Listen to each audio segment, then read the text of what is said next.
ఇబ్రహీంపట్నం నియోజకవర్గం నుంచి 3 సార్లు ఎమ్మెల్యేగా గెలిచి 4సారి ఎమ్మెల్యేగా గెలవడానికి ఉత్సుకతతో ప్రచారం సాగించాడు ప్రస్తుత ఎమ్మెల్యే బీఆర్ఎస్ అభ్యర్థి మంచిరెడ్డి కిషన్ రెడ్డి.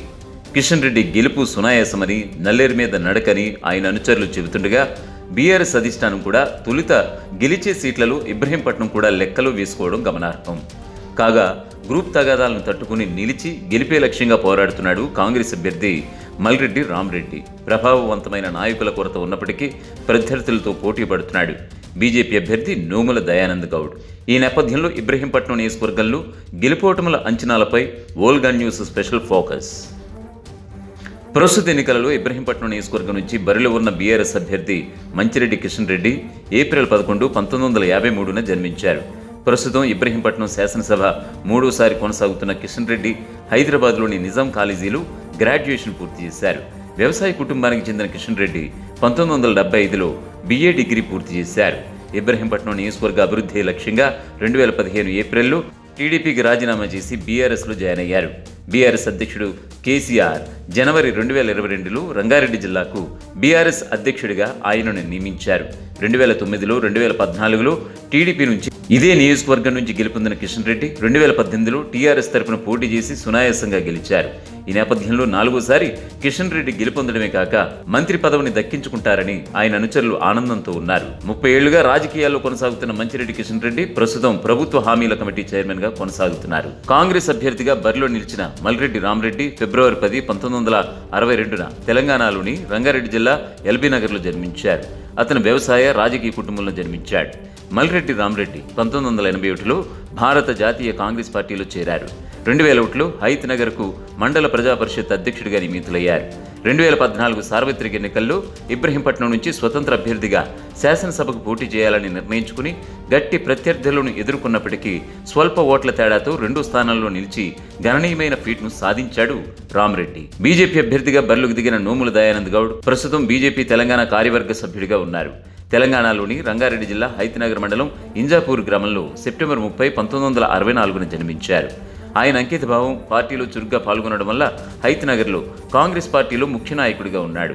హైదరాబాద్ సిటీ రీజియన్ ప్రెసిడెంట్గా పనిచేశాడు. ఆర్టీసీ తెలంగాణ మజ్దూర్ యూనియన్లో నాయకత్వ పదవులను నిర్వహించాడు. తరువాత భారత రాష్ట్ర సమితిలో చేరాడు. ఇంజాపూర్లో క్రియాశీల సభ్యునిగా మారాడు.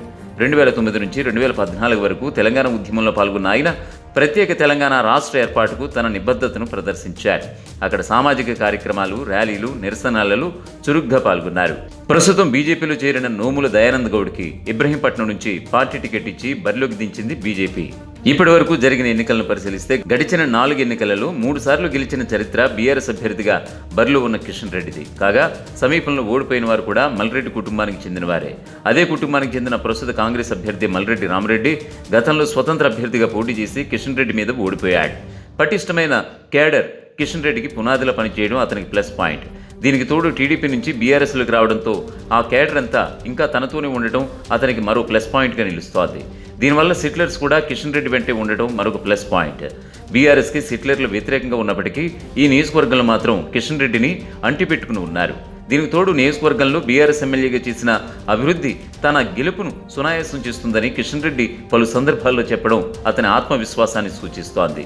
పైగా మంచిరెడ్డి కిషన్ రెడ్డి ఈ నియోజకవర్గంలోని ఇబ్రహీంపట్నం మండలవాసి కావడం స్థానికత మరింత కలిసి వస్తోంది. అయితే స్వతంత్ర అభ్యర్థిగా పోటీ చేసి స్వల్ప మెజారిటీతో ఓడిపోయిన మల్రెడ్డి రామ్రెడ్డి ఇప్పుడు కాంగ్రెస్ అభ్యర్థిగా బరిలో ఉండటం కిషన్ రెడ్డి జాగ్రత్త పడాల్సిన అవసరాన్ని సూచిస్తోంది. నోముల దయానంద్ గౌడ్ బీసీల ఓట్లు అధికంగా చీల్చే అవకాశం ఉన్నప్పటికీ ఆ పార్టీకి పటిష్టమైన కేడర్ లేకపోవడం బీఆర్ఎస్కి కలిసి వచ్చే అంశం.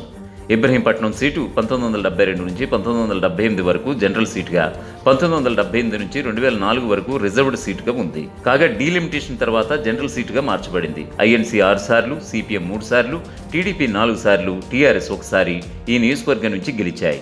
ఇబ్రహీంపట్నం మున్సిపల్ కార్పొరేషన్ 24 వార్డులను కలిగి ఉండగా టాటా ఏరోస్పేస్, టీసీఎస్ వంటి ఎంఎన్సీలతో పాక్షికంగా పట్టణంగా ఉంది. దీనికి తోడు ఈ నియోజకవర్గం విద్యా సంస్థలకు కేంద్రంగా ఉండటం మరో విశేషం. 2014లో ఈ అసెంబ్లీ నియోజకవర్గంలో టీడీపీ విజయం సాధించింది. 2014 అసెంబ్లీ ఎన్నికలకు ముందు ఐఎన్సీపై తిరుగుబాటు చేసిన స్వతంత్ర అభ్యర్థిని ఓడించి మంచిరెడ్డి నియోజకవర్గంలో విజయం సాధించారు. 2018 ఎన్నికల్లో బీఆర్ఎస్కు చెందిన మంచిరెడ్డి కిషన్ రెడ్డి 376 ఓట్ల స్వల్ప తేడాతో త్రుట్లో విజయం సాధించారు. ఐఎన్సీ, టీఆర్ఎస్ల మధ్య హోరాహోరీగా సాగిన పోటీ అసెంబ్లీ స్థానం కోసం హోరాహోరీగా సాగింది. ప్రస్తుత ఎమ్మెల్యేగా ఉన్న మంచిరెడ్డి ఎన్నికలకు ముందు బీఆర్ఎస్లోకి మారడంతో ఈ నియోజకవర్గంలో బీఆర్ఎస్ తొలిసారి విజయం సాధించింది. జిల్లా కాంగ్రెస్ కమిటీ మాజీ అధ్యక్షుడు క్యామ మల్లేష్ ఎన్నికలకు ముందు బీఆర్ఎస్లో చేరడమే కాక టికెట్ కేటాయింపు కోసం అభ్యర్థుల నుంచి డబ్బు డిమాండ్ చేస్తున్నారని ఆరోపిస్తూ ఐఎన్సీని బహిరంగంగా విమర్శించారు. బీఆర్ఎస్లోకి అతని ప్రవేశం బీసీ వర్గాల నుంచి అతని స్వంత క్యాడర్ నుంచి ఓట్లను సంపాదించడానికి సహాయపడింది. మహాకూటమి టీడీపీకి ప్రాధాన్యత ఇవ్వడంతో ఐఎన్సీ తరపున పోటీ చేయాలని భావించిన మల్రెడ్డికి టికెట్ నిరాకరించారు. ఏనుగు గుర్తుపై బీఎస్పీ అభ్యర్థిగా పోటీ చేయడంతో స్థానికుల్లో గందరగోళం నెలకొంది. ఇబ్రహీంపట్నం మాజీ మండల పరిషత్ అధ్యక్షుడు కోత అశోక్ గౌడ్ ఎన్నికలకు ముందు బీజేపీలో చేరి ప్రజా సంఘాల మద్దతును పొంది ఆ పార్టీ టికెట్ పొందారు. ప్రస్తుత పరిస్థితి వేరు చూపిస్తే బీఆర్ఎస్ సిట్టింగ్ ఎమ్మెల్యే మంచిరెడ్డికి అధికార పార్టీ వ్యతిరేక సెంటిమెంట్ కొంత ఇబ్బంది కలిగించవచ్చు. ఇటీవల జరిగిన మున్సిపల్ ఎన్నికల్లో కిషన్ రెడ్డి అనుచరులు స్థానిక సంస్థల ఎన్నికల్లో 2 మున్సిపాలిటీలను, 1 జెడ్పీటీసీ స్థానాన్ని కోల్పోయారు. అయితే ఆ తర్వాత మరలా కేడర్ని బలోపేతం చేసుకున్నారు కిషన్ రెడ్డి. కాంగ్రెస్ పార్టీ కేడర్ను కలిగి ఉన్నప్పటికీ నాయకత్వ అంతర్గత పోరును ఎదుర్కొంటోంది. ఒక వర్గానికి ఎంపీ కోమటిరెడ్డి వెంకటరెడ్డి తరపున మర్రి నిరంజన్ రెడ్డి, మరో వర్గానికి మల్రెడ్డి రంగారెడ్డి నాయకత్వం వహించడంతో కేడర్ 2 వర్గాలుగా చీలిపోయింది. ఈ అసెంబ్లీ నియోజకవర్గంలో బీజేపీ అభ్యర్థికి బలమైన గ్రౌండ్ లెవెల్ కేడర్ లేకపోవడం, ప్రభావవంతమైన నాయకుల కొరత బీజేపీకి ఇబ్బందిగా పరిణమించాయి. రంగారెడ్డి జిల్లాలోని ఈ నియోజకవర్గంలో మొత్తం ఓటర్లు 3,01,152 మంది కాగా పోలింగ్ బూతులు 319 ఉన్నాయి. పట్టణ ఓటర్లు 47%, గ్రామీణ ఓటర్లు 53% ఉండగా వారిలో పురుష ఓటర్లు 52%, మహిళా ఓటర్లు 48%గా ఉన్నారు. జనరల్ మరియు ఓబీసీ ఓటర్లు 76% ఉండగా ఎస్సీలు 16%, ఎస్టీలు 7% ఉన్నారు. వీరిలో హిందువులు 92% కాగా ముస్లింలు 5%, ఇతరులు 3% ఓటర్లు ఉన్నారు. అదేంటి సంగతి. ఇబ్రహీంపట్నం సీటు గెలుపు అంత ఈజీ కాకపోయినప్పటికీ ఇప్పటికే 3 సార్లు గెలుపొందిన కిషన్ రెడ్డికి అవకాశం కనిపిస్తోంది. అదే జరిగితే కిషన్ రెడ్డి 4సారి అసెంబ్లీలో అడుగుపెట్టడం, బీఆర్ఎస్ 3సారి ప్రభుత్వం ఏర్పాటు చేయడం కిషన్ రెడ్డికి మంత్రి పదవి ఖాయంగా కనిపిస్తోంది.